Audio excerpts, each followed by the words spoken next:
Welcome to the Property Nomads Podcast, and we are going to pay homage to the World Cup with this episode. We're going to look back at the time we spent in Brazil, specifically at Belo Horizonte, to watch England versus Costa Rica back in 2014. I appreciate Qatar 2022, may be good or bad for some people, depends on how you want to look at everything ethically, but we're not here to talk about that. We're here to reflect on meeting or achieving a bucket list item back in the day. So for those that are familiar with our trip to Brazil, it all started in 2010. There was three of us. We were sat on the beach in Brighton. We just finished university, last exam done, gorgeous weather. The World Cup in South Africa was just about to start. We were sat down and we said, it would be so cool to go and see England in the World Cup. Should we look to save and go to Brazil? Because Brazil had already been given the permission to host the 2014 World Cup. Well, we sat there and we had some ice cream and we said, let's do it. We didn't know property at the time, didn't know anything like that, fresh-faced, just out of university, didn't even have our results yet. And we done the traditional thing of let's save up, let's go, let's do it that way. So over the next couple of years, we just kept saving cash. We saved really hard, we done really well. And in terms of getting World Cup tickets, it was quite straightforward. Now, this is a myth that people sometimes have because people keep wondering and they keep thinking, you guys get so lucky with some of the things that you've done, some of the activities that you've been to. How did you get tickets for this? How did you get tickets for that? Well, I loved going to gigs as a kid and when I was growing up in my teens, and getting gig tickets was always good fun.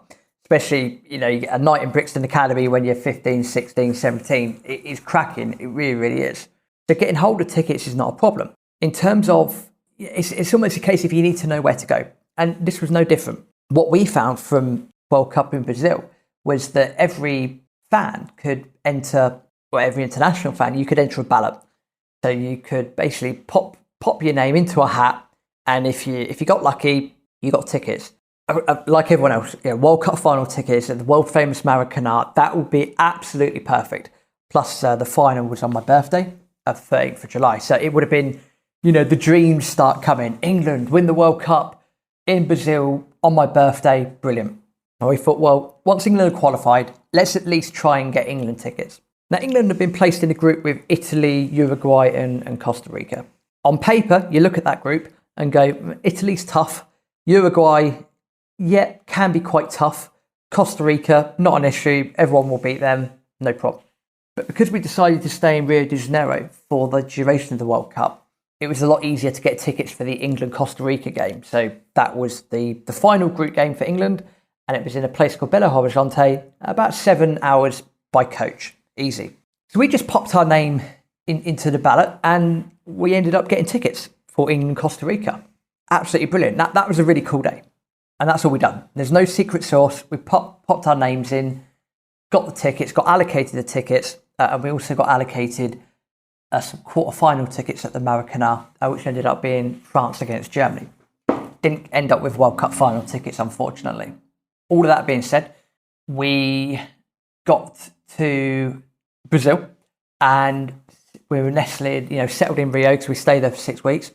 And by the time we got round to the England-Costa Rica game, fair to say that things hadn't quite turned out as we would have hoped them to have turned out. And what I mean by that is that in a nutshell, Costa Rica had outperformed expectations and England hadn't done so well. So by the time we got round to go into this game, which again, on paper, you think, great, we're going to already have qualified from the group, or there's going to be something riding on the game. It's going to be a great atmosphere. Costa Rica are going to be at the World Cup, not a problem.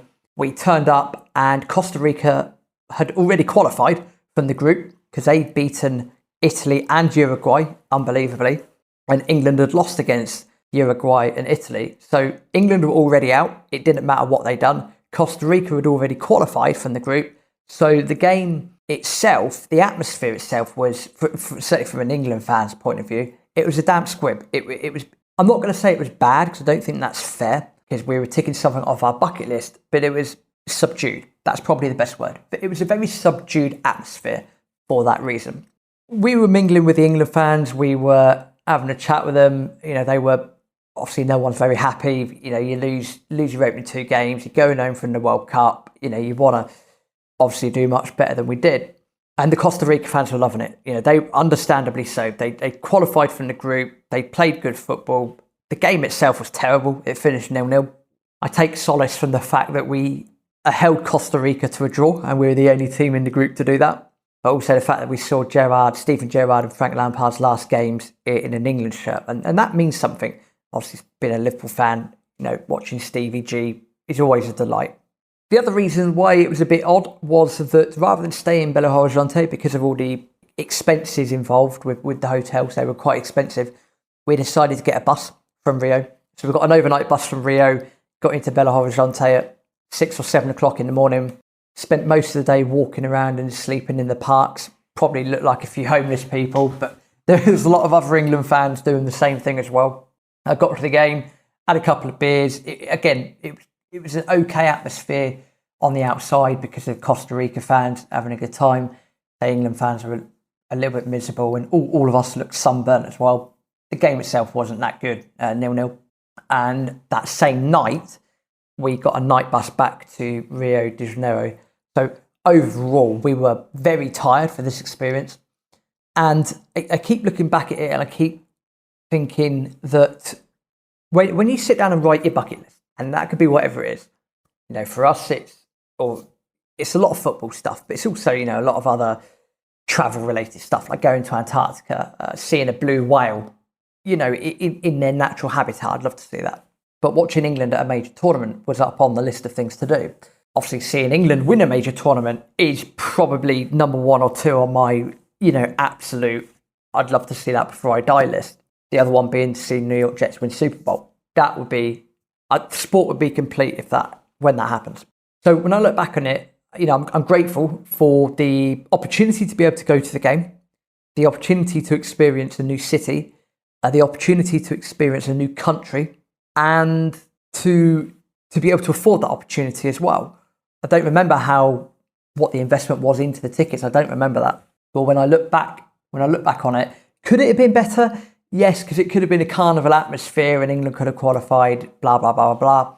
But that's the way the cookie crumbles. We were already knocked out. Costa Rica had already gone through. We held them to a 0-0. It wasn't a great game of football, but we'd achieved something off of the bucket list. And that's sometimes when you do something like that, then that's almost as important as anything else. Achieving something, that sense of I've set out and we've achieved this. We have, again, this is before property. We worked hard, we saved hard, we put our cash into going away to a different country to watch our country, our team, our nation participate in this event. And yeah, it was shite. Not ideal to say the least. So it is what it is. But the bucket list was complete. The next thing on bucket list regarding a World Cup would be 2 things. Number 1, I'd love to see England win a World Cup. That would be, the whole country would go absolute potty for weeks and weeks and weeks. But I'd love to go and see a World Cup final.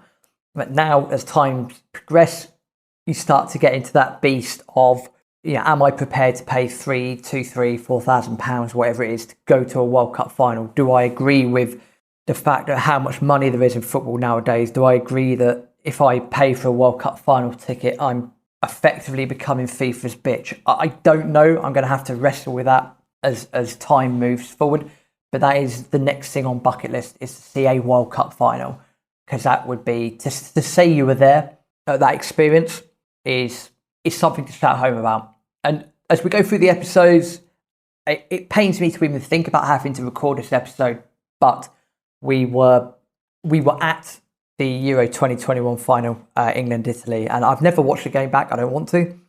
Being able to talk about it is going to be difficult enough to know that England were that close to a major final victory. But we'll deal with that episode in a few months' time. So the game itself in Belo Horizonte, not a great experience from that point of view. But when we look at it and go, actually, do you know what? We got something off of our bucket list that meant something to us. And, you listening to this, you're going to have things on your bucket list that means something to you. And hey, life doesn't always pan out how we want it to pan out. But if you've achieved something on your bucket list, or you're working towards achieving something on your bucket list, keep going, be strong. Once you get there, there will be a sense of achievement. Talking of major finals, next week's episode, we ended up randomly in Baku in Azerbaijan, because we've always wanted to see a major domestic European final, and it just so happens, through a ticket ballot, we got given tickets to the Europa League final in 2019, and that happened to be in Azerbaijan. So join us next week for Baku, Azerbaijan. Hasta luego.